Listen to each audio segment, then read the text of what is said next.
এনে মামাম, খেয়ে বল তো কেমন হয়েছে খেতে। হুম। মা, খুব ভালো হয়েছে। কোথা থেকে এনেছো এটা? আরে কোথা থেকে আবার আনবো? কালকে রাতে বানালাম না আমি যখন। তো দেখিনি। হ্যাঁ, যখন ঘুমিয়ে পড়েছিস তারপরে বানিয়েছি। ভালো আছে খেতে। হুম। কি এটা? এটা হলো দোকানের থেকেও টেস্টি টেস্টি বিস্কিট। ঘরে থাকা উপকরণ দিয়ে খুব সহজেই চটজলদি বানিয়ে নেওয়া যায়। আর খেতে দোকানের থেকেও দারুণ টেস্ট, এটার গ্যারেন্টি আমি দিতেই পারি। তোমরা যদি এই রকমভাবে বিস্কিট বানিয়ে রাখো তাহলে একবার বানিয়ে অনেক দিন স্টোর করেও রেখে খেতে পারবে। নমস্কার, বেঙ্গলি পাকশালার আরও একটা নতুন রেসিপিতে তোমাদের সকলকে স্বাগত জানিয়ে আজকের ভিডিও শুরু করছি। সবার প্রথমে এখানে আমি একটা বড় পাত্র নিয়ে নিয়েছি আর তার উপরে একটা চালনি রেখে দিয়েছি। এবার এই চালনির মধ্যেই আমি দিয়ে দিচ্ছি 1 বাটি ময়দা।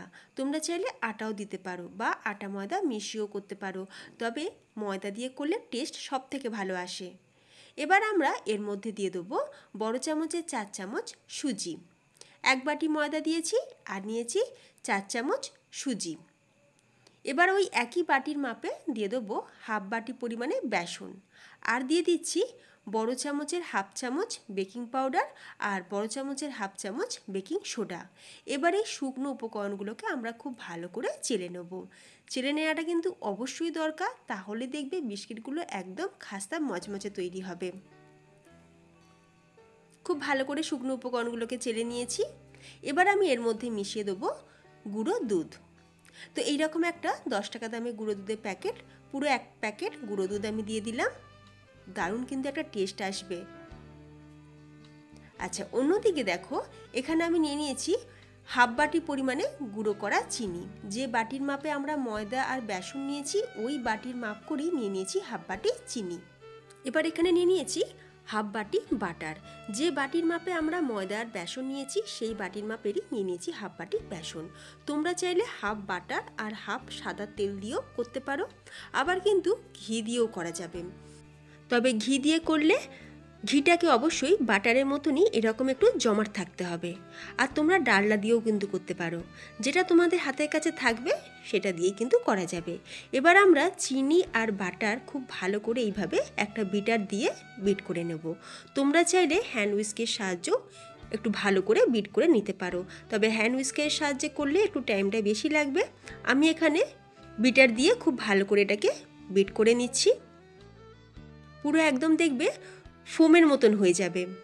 আর এই যে দেখো কত সুন্দর, একদম পুরো একটা ফোমের মতন তৈরি হয়ে গেছে। এবার আমরা এর মধ্যে ময়দার মিশ্রণটা দিয়ে দেবো। যে ময়দাটা আমরা রেডি করে রেখেছিলাম, প্রথমে আমি হাফটা দিয়ে খুব ভালো করে মিশিয়ে নেব। অল্প অল্প করে দিয়ে কিন্তু মেশাতে হবে, একবারে পুরোটা দিয়ে দেবে না। অল্প করে মেশালে দেখবে মেশানোটা কিন্তু খুব ভালো হবে। এইভাবে আলতো হাতে একটু ভালো করে মিশিয়ে নিলাম। এরপর আমি বাকি হাফ যে ময়দাটা সেটাও অ্যাড করে দেব, দিয়ে খুব ভালো করে এবার আমরা মেখে নেব। তবে যেহেতু এই বাটিটা একটু শর্ট হয়ে গেছে সেই জন্য আমি বাটিটাকে একটু চেঞ্জ করে নেব, নিয়ে অন্য একটা বড় পাত্রের মধ্যে খুব ভালো করে এটাকে মেখে নিতে হবে। হাত দিয়ে কিন্তু খুব চেপে চেপে বেশি মাখলে হবে না, ঠিক বাড়িতে আমরা যেরকম আটা বা ময়দা মাখি ওইভাবে মাখলে কিন্তু হবে না, একটু আলতো হাতে এটাকে মাখতে হবে। আর এই যে দেখো একটু শুকনো শুকনো লাগছে, তাই এই পর্যায়ে আমি এখানে দিয়ে দেবো খুব বেশি না, একদম অল্প সামান্য একটু দুধ। এখানে মোটামুটি 1 চামচ মতন দুধ ব্যবহার করলাম। দেখো, দুধটা যে দিতেই হবে এরকমটা কিন্তু কোনো কথাই নেই, এটা ডিপেন্ড করবে সম্পূর্ণ বাটার বা ঘিয়ের ওপর। বাটারটা কতটা মেল্ট থাকবে বা ঘিটা কতটা মেল্ট থাকবে তার উপর ডিপেন্ড করবে। যদি দেখো যে বাটারটা মেল্ট আছে সেক্ষেত্রে দেখবে দুধটা হয়তো নাও লাগতে পারে। তো আমার কিন্তু এখানে মোটামুটি 1 চামচ মতন দুধটা লেগেছে। এবার আমরা এটাকে 15 মিনিট রেস্টে রাখবো। যেহেতু আমরা সুজি দিয়েছি তাই 15 মিনিট কিন্তু রেস্টে রেখে দিলাম।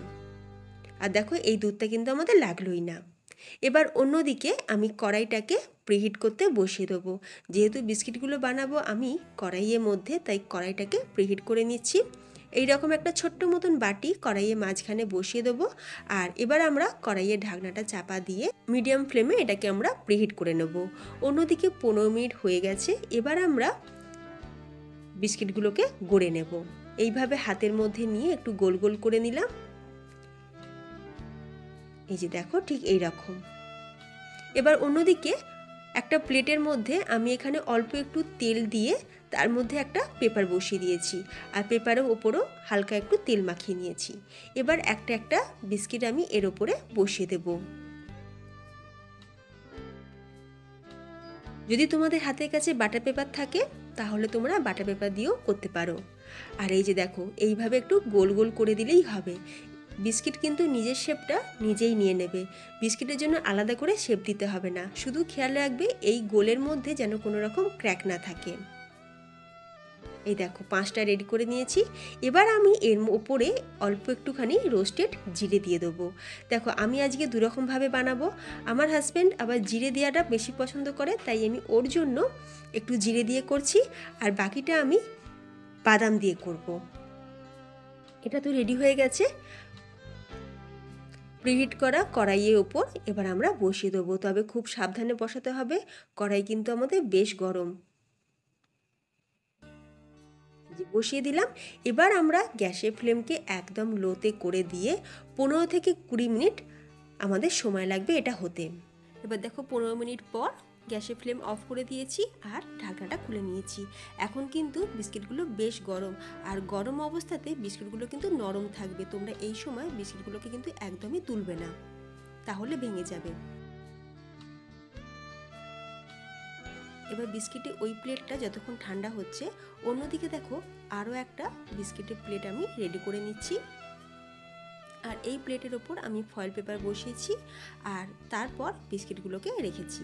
এবার আমি এর ওপরে কুচি করে নেওয়া আমন্ড এগুলোকে ওপর থেকে দিয়ে দিচ্ছি। দেখতেও সুন্দর লাগবে, খেতেও ভালো লাগবে। এটাকেও আমি আগের মতন করে রেডি করে নেব। আর কড়াইয়ের ওপর বিস্কিটে এই প্লেটটা বসানোর আগে কড়াইটাকে অবশ্যই প্রিহিট করে নিতে হবে। তো 2 ধরনের বিস্কিট বানানো কিন্তু আমাদের একদম হয়ে গেছে, আর 2 ধরনের বিস্কিটই কিন্তু আমাদের একদম ঠান্ডাও হয়ে গেছে। এবার আমরা একটা একটা করে তুলে নেব। আর দেখো বন্ধুরা কতটা সুন্দর দেখতে হয়েছে। জিরে দেওয়াগুলো যেন বেশি ভালো লাগছে দেখতে, কি তাই না? তবে তোমরা কোনটা পছন্দ করছো, জিরে দেওয়া না বাদাম দেওয়া, আমাকে অবশ্যই কমেন্টে জানিও। আর এই যে দেখো এটা সব থেকে বড় হয়েছে, কি লাগছে না পুরো একদম দোকানের মতন। আর তোমাদের দেখো আমি কাছ থেকেও দেখাচ্ছি কত সুন্দর দেখতে হয়েছে। দোকানেও কিন্তু এত সুন্দর বিস্কিট তোমরা হয়তো পাবে না। ঘরে থাকা মাত্র কয়েকটা উপকরণ দিয়ে চটজলদি এইরকম বাচ্চা বড় সবাই খেতে পারবে। আর সকাল বিকালে চায়ের সাথে হোক বা সন্ধ্যে আড্ডার সাথে একদম জমে যাবে। বাচ্চাদের কিন্তু ভালো লাগবে, কারণ এটা আমরা বাটার দিয়ে রেখেছি।